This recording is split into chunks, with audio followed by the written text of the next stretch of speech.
Ассалаумағалейкум қазақ халқы.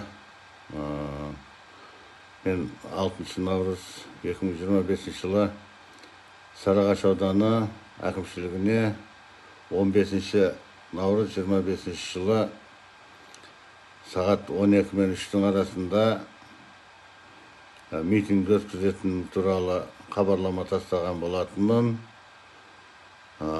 Енді қазір мынау Сарыағаш ауданының әкімшілігі маған 15 наурыз күні сағат 12-ден 15:00-ге дейін Сарыағаш қаласы Жеңіс саябағы Исмаил көшесі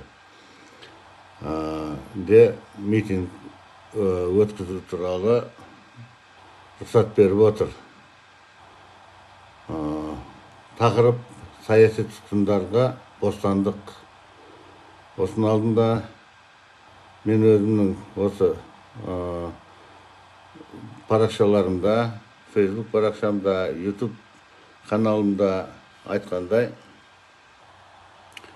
осы саяси тұтқындар елім деп еңіреп, елдің болашағын қайтсем түзеймін, қайтсем жақсартамын, қазақтың халқын қайтсем жақсы өмір сүруге жеткіземін деп осы біздің жүйеге қарсы келіп жүрген азаматтарымыз Нұржан Әлтаев, Алмасбек Садырбаев, Айгерім Тілеужан, Думан Мұхаммедкәрім, Марат Жыланбаев, Ержан Елшібаев, барлығы 26 адам саяси тұтқын деп танылып абақтыда отыр. Солардың бәріне бостандық талап етуіміз керек. Себебі олар ел үшін, жер үшін, біздің болашағымыз үшін, айтқан сөздері үшін, өзінің саяси көзқарастары үшін сотталып отыр.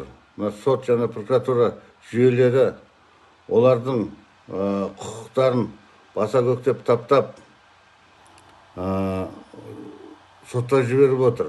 Сондықтан сот және прокуратура жүйесіне реформа жүргізу керек.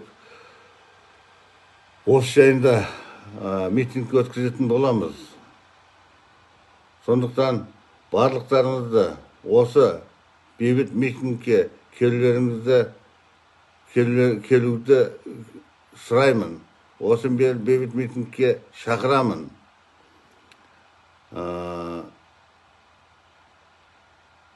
Қалмай келулеріңіз керек деп өзім ойлаймын. Рахмет.